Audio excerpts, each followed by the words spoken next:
today I just want to talk to the families. So listen, this video is not for my teachers. Instead, this video is for the family. So any family who is supporting a learner as they are either transitioning or going into virtual learning or hybrid instruction. So I just have a few tips here from a teacher's perspective about how I feel like you all can support your learner as they're going through either remote or hybrid instruction. So this first thing, ladies and gentlemen, is this idea of creating some type of daily family schedule for your learners. So think about a normal school day. Your normal school day has a very set schedule. I know I go to first period, second period, third period, lunch, fourth period, and then, PE or my elective, and then another class.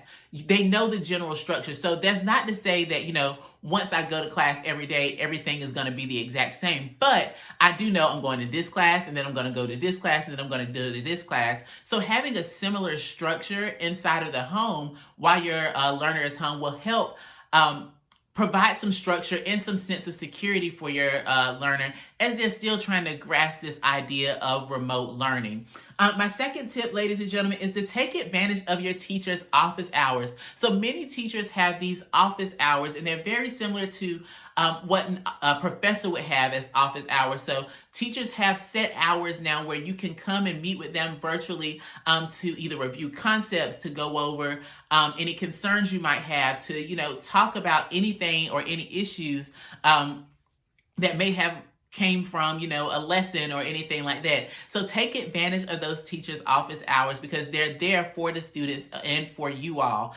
So that's the second tip, to take advantage of those teachers' learning hours. The third one, demonstrate a positive attitude. I cannot express how much this makes a difference in your child's virtual learning experience. So when your learner sees that you're excited for them to get their education and you're excited for them to be a part of this virtual experience, whether you really are or not, I can't explain it, y'all, why it makes such a big deal. But when they see that you're excited about learning, then they're going to be excited about learning too. We know that learners are very impressionable. So if I see that my mom has a negative attitude toward virtual learning, I'm going to take on that role. If I see that my mom has a positive attitude about virtual learning, I'm going to take on that role. So demonstrate a positive attitude. Support them in any way you can. Don't be, like a Debbie Downer when it comes down to virtual learning, but instead support them because it's something that we're doing and it's something we're going to have to work through. So we might as well have a positive experience while we're going through it. That next thing, and I want you all to understand this, so hear me out when I say this, is your job is not to teach the concept. Your job is to help them understand it. So this can be a little bit complicated. So let's say, for example, look, I don't know when they start teaching like 2 + 2, but let's say I have a first grader in first grade, I don't know, they start talking about 1 + 1 = 2. 1 + 1 = 2. So that's the homework. 1 + 1 = 2. I could do that. Let's say in second grade, my scholar or my learner is supposed to write a paragraph about what their favorite ice cream is. Oh, I can help with that. But let's say we go up to high school. Listen, they're in trigonometry now. I don't know a thing about trigonometry. Or let's say in their English class, they have to write an analysis about a Shakespeare play.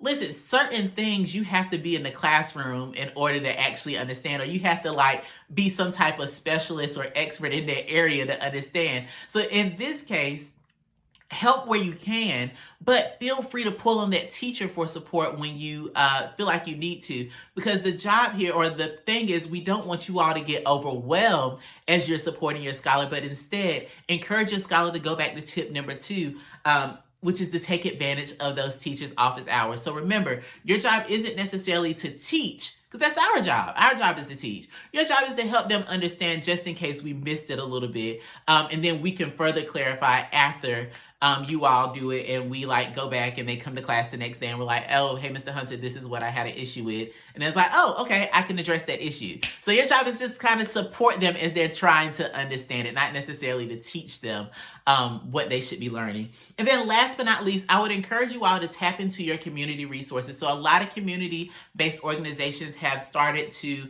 either showcase or they already had these services established where you can come in and take advantage of either, Wi-Fi Wi-Fi services, or some of them are even offering like free tutoring services and support for your scholars. What I would encourage you all to do is to just take a second, connect with some people within whatever community you might be in, and talk to them to figure out exactly what the community is offering to support the learners in the area who are going either through virtual or hybrid instruction. So listen, ladies and gentlemen, that's all I have. Like I said, these are just 5 tips that I feel like would make your lives just a little bit easier.